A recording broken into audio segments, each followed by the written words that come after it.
Shalom Bapak Ibu yang dikasihi Tuhan, berjumpa kembali di Erben Channel.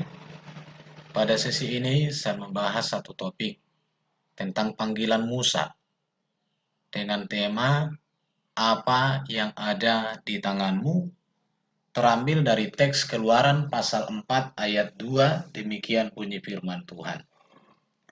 Tuhan berfirman kepadanya, "Apakah yang ada di tanganmu itu?" Jawab Musa, "Tongkat." Bapak Ibu yang dikasihi Tuhan, saya sangat diberkati dengan melihat kehidupan seorang Musa yang begitu luar biasa dipakai Tuhan untuk melayani, untuk memuliakan, untuk membawa bangsa Israel memasuki tanah Kanaan. Mengapa Tuhan memanggil Musa? Saya mengatakan karena Tuhan punya visi. Visi daripada Tuhan Allah kita adalah bahwa Tuhan hendak menggenapi janjinya kepada Abraham sebagaimana janji Tuhan di dalam Kejadian 12 ayat 1 sampai dengan ayat 3. Apa janji Tuhan kepada Abraham? Yaitu bahwa bangsa Israel, keturunan Abraham, menjadi bangsa yang besar dan mereka kelak tinggal di tanah perjanjian dan menjadi bangsa yang beribadah kepada Tuhan.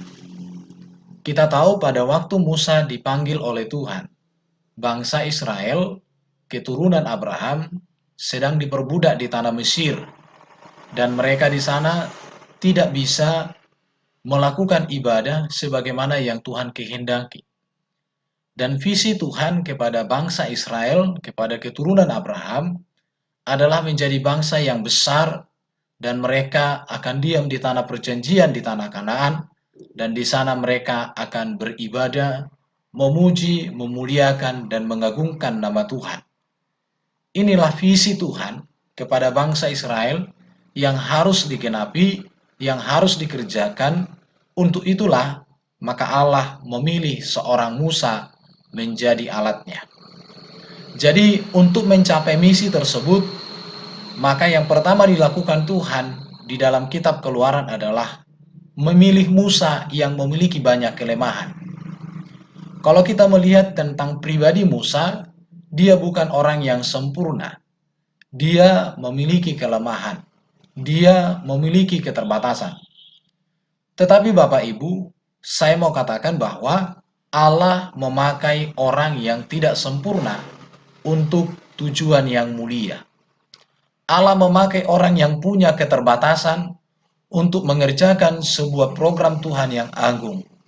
Allah memakai orang bahkan yang tidak terpandang sekalipun untuk sesuatu pekerjaan yang sangat agung. Jadi yang pertama yang dilakukan oleh Tuhan, memilih Musa yang jelas-jelas dia memiliki banyak kelemahan di dalam dirinya. Dan Musa mengakui hal itu secara terbuka di hadapan Tuhan. Dan keterbukaan itulah menjadi awal untuk Tuhan memulihkan daripada seorang Musa. Bapak Ibu, siapapun kita bisa dipakai oleh Tuhan. Kita punya kelemahan, kita tidak sempurna. Tetapi Tuhan berkenan untuk menolong kita, memperlengkapi kita. Jadi setelah Musa dipilih oleh Tuhan, dia seorang yang lemah, maka dikatakan Tuhan menyertai dan Tuhan memperlengkapi. Kalau kita melihat di dalam perjalanan Musa, letak keberhasilan Musa adalah ketaatan, ketundukan, dan penyerahan yang total kepada penyertaan Tuhan. Jadi janji Tuhan kepada Musa ketika Musa dipanggil oleh Tuhan, jelas-jelas dikatakan, "Aku menyertai engkau. Aku akan memperlengkapi engkau." Itulah yang dikatakan oleh Tuhan kepada seorang Musa. Bapak Ibu bisa membaca di dalam Keluaran pasal 3, 12 dan 14. Dikatakan, "Aku adalah aku menyertai engkau." Keluaran pasal 4 ayat 11 sampai 12. Dan Keluaran pasal 14 sampai dengan ayat 15. Dan dari sini saya mau katakan bahwa kekuatan kita, bahwa keberhasilan kita, kemenangan kita dalam mengerjakan tugas, dalam mengerjakan sebuah tanggung jawab yang diberikan Tuhan kepada kita, bukan kepada keahlian, bukan kepada kemampuan, bukan kepada kecakapan, bukan kepada fasilitas kita, tetapi kepada penyertaan Tuhan, kepada pertolongan Tuhan. Karena kalau Tuhan yang menyertai, di sana ada perlengkapan. Karena jika Tuhan menyertai, di sana ada kemampuan. Karena jika Tuhan menyertai, di sanalah ada hal-hal yang indah, yang sangat bagus untuk kita maksimal, untuk kita bisa mengerjakan sebuah pekerjaan yang sangat besar. Ketika Musa dipanggil oleh Tuhan, Musa jelas dikatakan sempat menolak panggilan Tuhan. Dia berkata, "Siapakah aku ini? Maka aku yang akan menghadap Firaun dan membawa orang Israel keluar dari Mesir." Musa mengatakan itu, "Siapakah aku ini?" Bahkan dikatakan juga oleh Musa, "Bagaimana jika mereka tidak percaya kepadaku dan tidak mendengarkan perkataanku, melainkan berkata, Tuhan tidak menampakkan diri kepadamu." Ini juga menjadi pergumulan daripada seorang Musa. Baru dikatakan juga oleh Musa, "Ah Tuhan, aku ini tidak pandai bicara, dahulu pun tidak, dan sejak engkau berfirman kepada hambamu pun tidak, sebab aku berat mulut dan berat lidah." Dikatakan Musa lagi, "Ah Tuhan, utuslah kiranya siapa saja yang patut kau utus." Musa berulang-ulang mengatakan tidak mampu, tidak sanggup, aku punya keterbatasan. Kalau kita membaca tentang pernyataan-pernyataan Musa ini, saya mengatakan, Musa menolak panggilan Tuhan karena dia berpatokan kepada dirinya, tidak menyerahkan hidupnya kepada Tuhan. Tetapi walaupun pada akhirnya Musa menyerahkan, dikatakan oleh Musa, "Siapakah aku ini? Maka aku yang menghadap Firaun."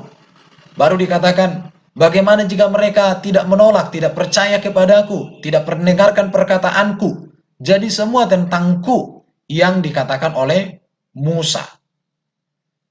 Bapak Ibu yang dikasihi Tuhan, di sini kita belajar untuk kita tidak fokus kepada kelemahan kita tidak fokus kepada keterbatasan kita tidak fokus kepada kekurangan kita, atau segala sesuatu yang minus dalam diri kita.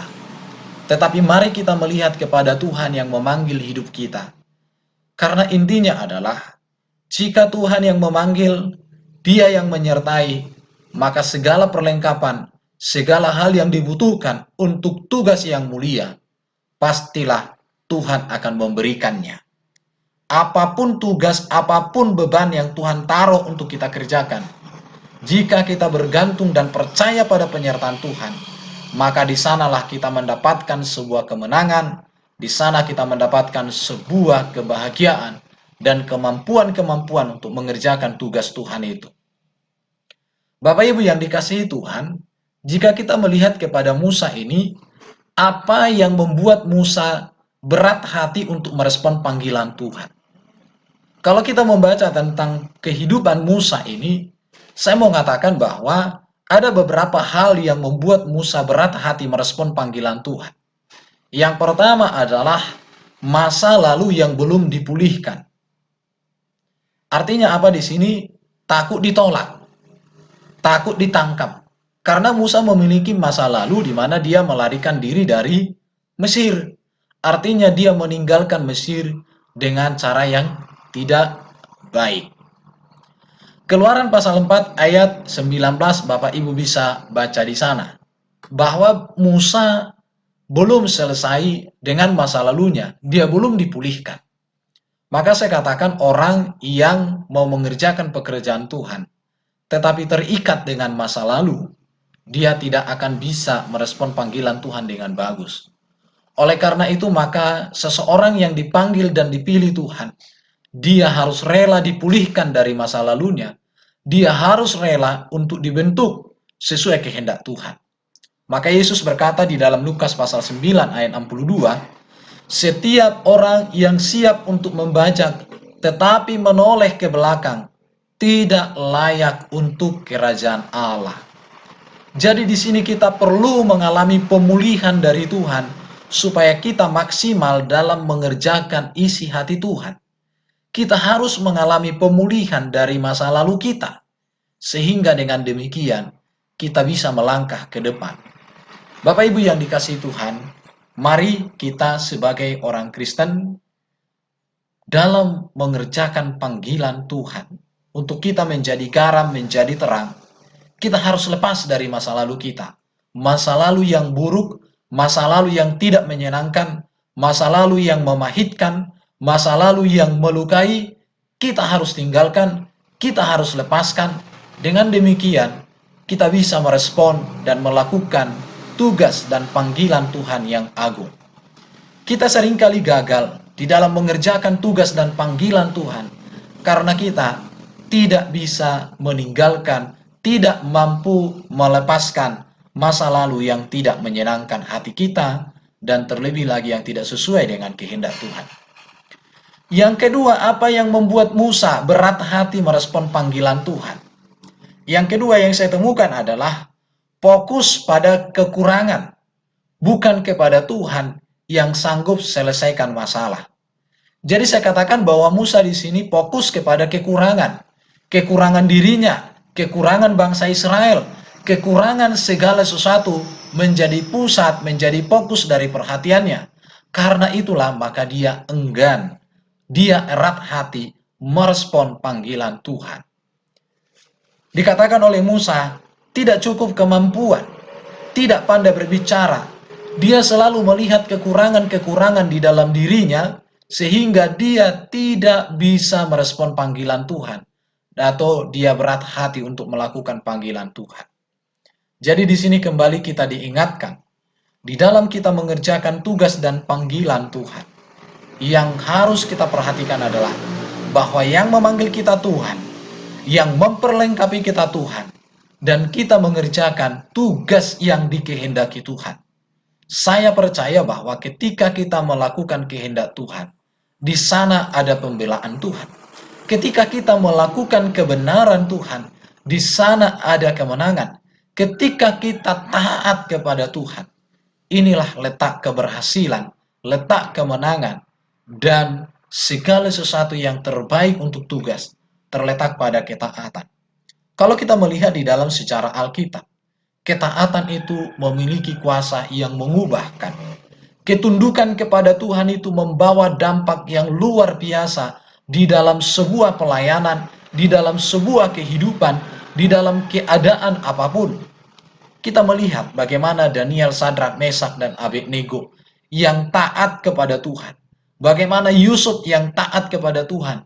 Mulai dari seorang budak menjadi orang yang sangat penting.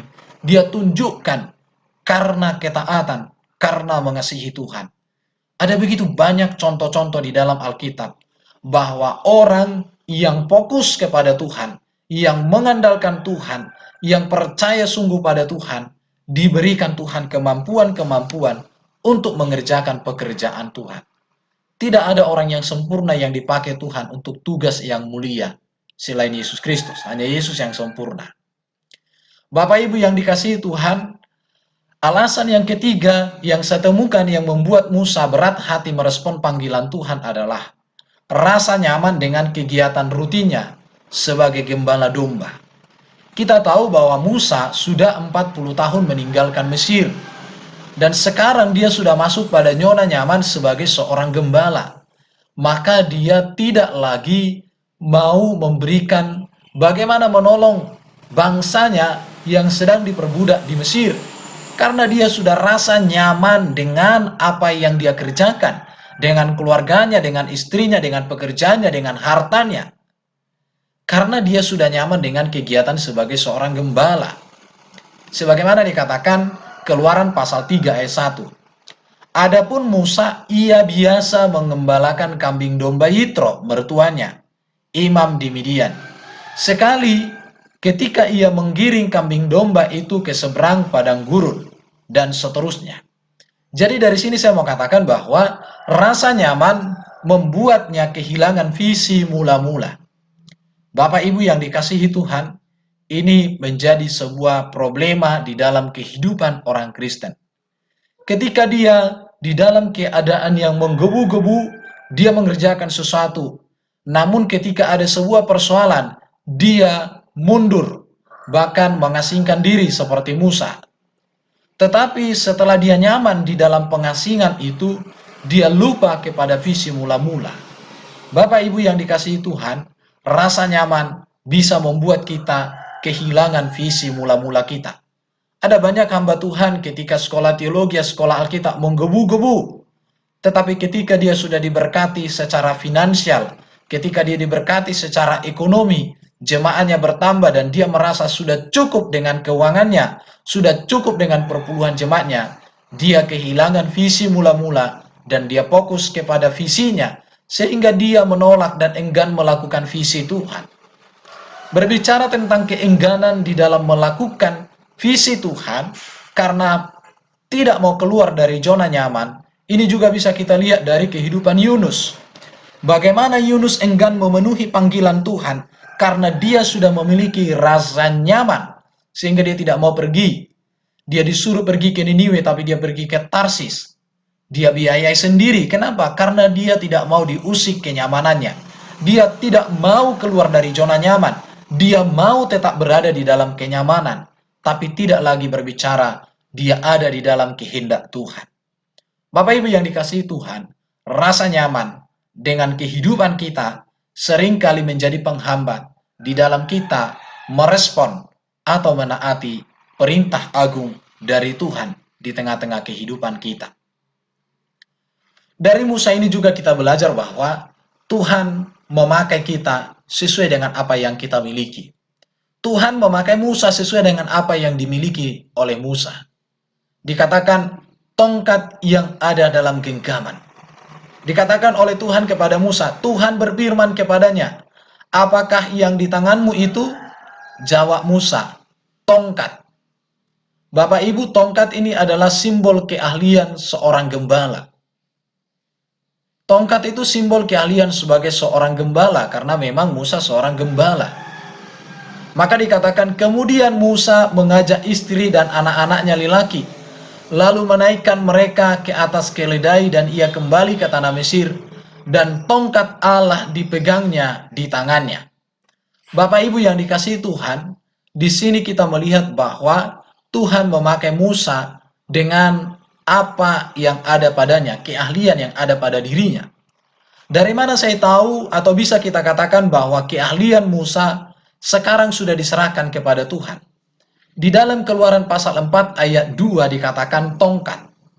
Tetapi di dalam Keluaran pasal 4 ayat 20 dan bisa dibandingkan Keluaran 4 ayat 17 dikatakan tongkat Allah.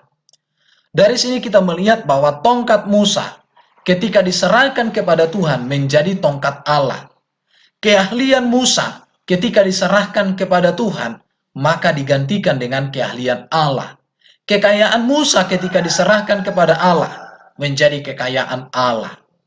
Bapak Ibu yang dikasihi Tuhan, dari sini kita belajar bahwa tongkat Musa atau tongkat yang di tangan Musa itu hanya bisa mengembalakan kambing domba atau hewan ternak yang dipelihara oleh dia. Dan saya katakan ini tidak bisa berbuat apa-apa selain untuk kebutuhan hidup sehari-hari atau secara khusus hanya untuk pengembalaan kambing domba. Itu tongkat Musa. Tetapi ketika tongkat Musa diserahkan oleh Musa kepada Tuhan sehingga berubah menjadi tongkat Allah atau tongkat yang dimiliki oleh Allah, maka tongkat yang di tangan Musa berubah menjadi tongkat Allah. Inilah yang sanggup menjadi alat kekuasaan, alat kemenangan untuk kemuliaan Allah. Kita lihat di dalam perjalanan Musa bahwa tongkat yang tadinya digunakan menjadi tongkat gembala diubah oleh Tuhan ketika diserahkan kepada Tuhan menjadi tongkat Allah. Dan tongkat Allah inilah menjadi sarana yang dipakai oleh Tuhan menyatakan kuasa, menyatakan keajaiban, menyatakan keagungan, menyatakan kebesaran di tengah-tengah umat Israel. Hal yang sepele Bapak Ibu. Hal yang tidak begitu bermahal saya katakan tongkat ini. Tetapi hal yang sangat sederhana ini ketika diserahkan kepada Tuhan, maka itu sesuatu hal yang luar biasa. Saya mau katakan Bapak Ibu yang dikasihi Tuhan, Tuhan bisa memakai kita walau kita banyak kekurangan. Sekarang adalah apa yang kita mau, apa yang kita miliki, apa yang kita mampu, serahkanlah kepada Tuhan, maka Tuhan akan melipat gandakan itu. Tuhan akan membuat sesuatu hal yang besar melalui apa yang kita miliki. Bapak Ibu yang dikasihi Tuhan, kita melihat bahwa Tuhan memakai Musa ini sangat luar biasa melalui apa yang dia miliki, yaitu tongkat. Tongkat gembala. Tongkat gembala yang diserahkan kepada Allah menjadi tanda kekuatan, menjadi tanda kemenangan. Kita melihat bahwa Musa membuat begitu banyak mujizat karena tongkat. Membelah air laut, Bapak Ibu ya. Tongkat yang tadinya hanya bisa menjaga kambing domba, tetapi sekarang membuat mujizat. Tetapi sekarang membelah laut, mengeluarkan air dari batu karang, bahkan melakukan mujizat-mujizat yang begitu banyak di dalam pelayanan Musa. Oleh karena itu maka saya katakan, keahlian sekecil apapun yang kita miliki, jika itu kita serahkan kepada Tuhan, tidak mustahil hal itu bisa menjadi alat yang luar biasa, berarti, mahal, agung, mulia, karena diberkati, karena berada di dalam tangan Tuhan.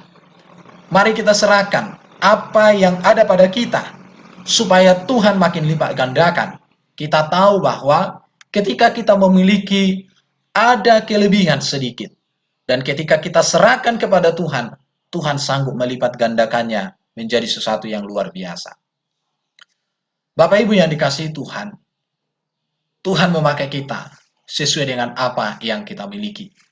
Tongkat gembala menjadi alat kemuliaan Tuhan. Tetapi tongkat keahlian yang digunakan secara salah membawa Musa kepada kegagalan memasuki tanah Kanaan. Dari sini kita belajar bahwa ketika tongkat yang dimiliki oleh Musa digunakan oleh Musa untuk kemuliaan Tuhan, maka itu melakukan sesuatu karya yang luar biasa. Tetapi kita melihat ketika Musa menggunakan tongkat dengan cara yang salah, maka itu menghalangi dia untuk masuk ke tanah Kanaan. Artinya Bapak Ibu, kita punya keahlian. Kalau kita serahkan kepada Tuhan, maka Tuhan akan membuat sebuah pekerjaan besar melalui keahlian kita.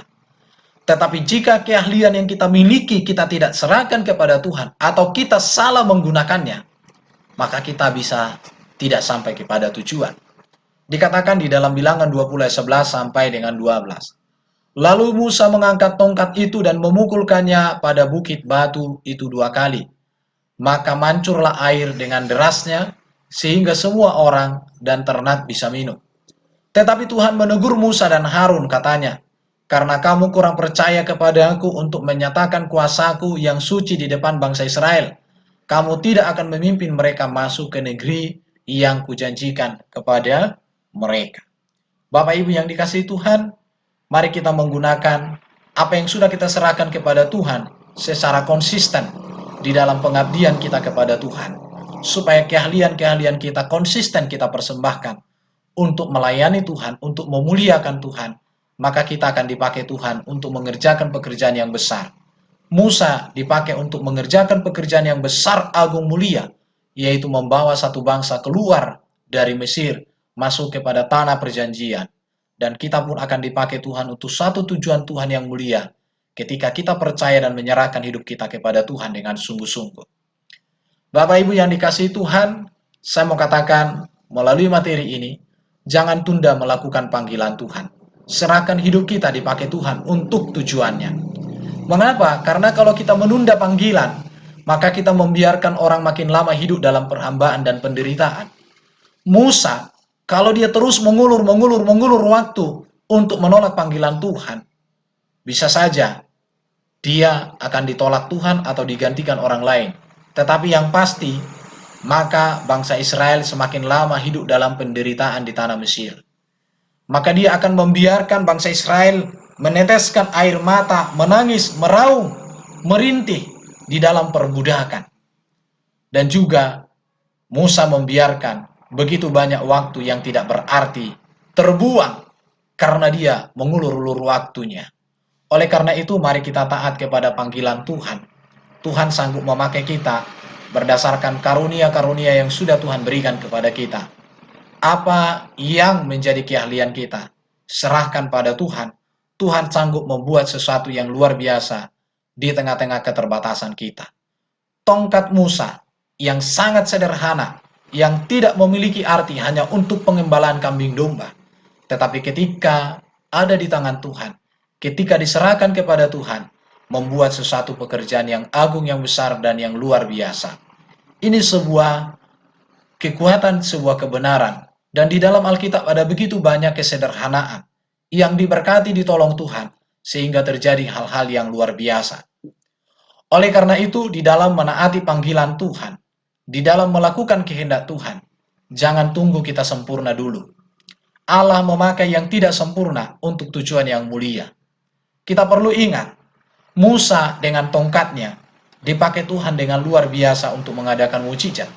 Kita tahu 5 roti dan 2 ikan di tangan anak kecil bisa untuk dimakan 5.000 orang. Biji gandum yang jatuh dan mati akan tumbuh dan melahirkan banyak gandum dan menghasilkan yang banyak. Murid-murid yang dipanggil oleh Yesus adalah orang-orang sederhana, yaitu mereka para nelayan. Dan Yesus sendiri, dia lahir dan dibesarkan di suatu kota, Nazaret, sebuah daerah yang tak diperhitungkan. Tetapi dialah juru selamat kita. Bapak Ibu yang dikasihi Tuhan, ada begitu banyak contoh, bukti di dalam Alkitab bahwa Tuhan memakai orang yang sederhana, memakai orang yang banyak kekurangan, memakai orang yang punya banyak keterbatasan, tetapi dia tunduk menyerahkan keahlian sekecil apapun dalam dirinya, sehingga terjadi suatu karya yang besar yang dikerjakan untuk kemuliaan Tuhan. Inilah yang bisa saya sharingkan melalui teladan Musa, panggilan Musa bagi kita semua. Kiranya kebenaran ini mendorong kita untuk semakin menyerahkan hidup kita kepada Tuhan, dipakai Tuhan menjadi alat Tuhan, mengerjakan visi Tuhan, mengerjakan kehendak Tuhan di tengah-tengah dunia ini. Saya percaya Tuhan tidak akan meninggalkan, Tuhan tidak akan membiarkan, tetapi Dia akan menyertai, Dia yang akan memperlengkapi kita, sehingga hidup kita berarti bagi banyak orang, berarti bagi pekerjaan Tuhan, dan Tuhanlah dimuliakan dalam seluruh kehidupan kita. Oleh karena itu Bapak Ibu yang dikasihi Tuhan, mari kita berikan hidup kita kepada Tuhan. Roma pasal 12 ayat 1, demi kemurahan Allah aku menasihatkan kamu, supaya kamu mempersembahkan tubuhmu sebagai persembahan yang hidup, yang kudus dan yang berkenan kepada Allah. Itu adalah ibadahmu yang sejati. Yesaya pasal 6 ayat 8, Tuhan berkata, siapakah yang akan kuutus? Dan siapakah yang mau pergi untuk aku? Maka sahutku, ini aku, utuslah aku. Yeremia pasal 1 ayat 10, ketahuilah, pada hari ini aku mengangkat engkau atas bangsa-bangsa dan atas kerajaan-kerajaan untuk mencabut dan untuk merobohkan, untuk membinasakan dan meruntuhkan, untuk membangun dan menanam. Mari kita berikan hidup kita sebagai alat di tangan Tuhan untuk mengerjakan pekerjaan Tuhan, untuk melakukan kehendak Tuhan di tengah-tengah zaman ini. Kita akan dipakai Tuhan. Sebagaimana Tuhan memakai Musa, sebagaimana Tuhan memakai para nabi, para rasulnya, kita pun akan dipakai Tuhan pada zaman kita, sehingga kemuliaan dan kebenaran Tuhan jadi nyata di tengah-tengah dunia ini. Mari kita memberikan hidup kita, sungguh-sungguh dipakai, sungguh-sungguh menjadi alat Tuhan di zaman ini. Inilah waktunya kita harus menyatakan diri sebagai alat Tuhan, sebagai terang Tuhan. Sebab ini sudah akhir zaman, kedatangan Tuhan sudah semakin dekat. Mari kita ambil bagian di dalam tugas yang mulia yang Tuhan sudah berikan kepada kita. Bapak Ibu yang dikasihi Tuhan, mari kita berikan hidup kita. Dikatakan di dalam Keluaran pasal 4 ayat 30-31, ketika Musa dan Harun taat, maka dikatakan Harun mengucapkan segala firman yang telah diucapkan Tuhan kepada Musa, serta membuatnya di depan bangsa itu tanda-tanda mukjizat itu. Lalu percayalah bangsa itu, dan ketika mereka mendengar bahwa Tuhan telah mengindahkan orang Israel dan telah melihat kesengsaraan mereka, maka berlututlah mereka dan sujud menyembah. Ketika mereka dipanggil Tuhan, yaitu Musa, dia takut ditolak. Tetapi ketika dia taat, maka dikatakan, percayalah bangsa itu.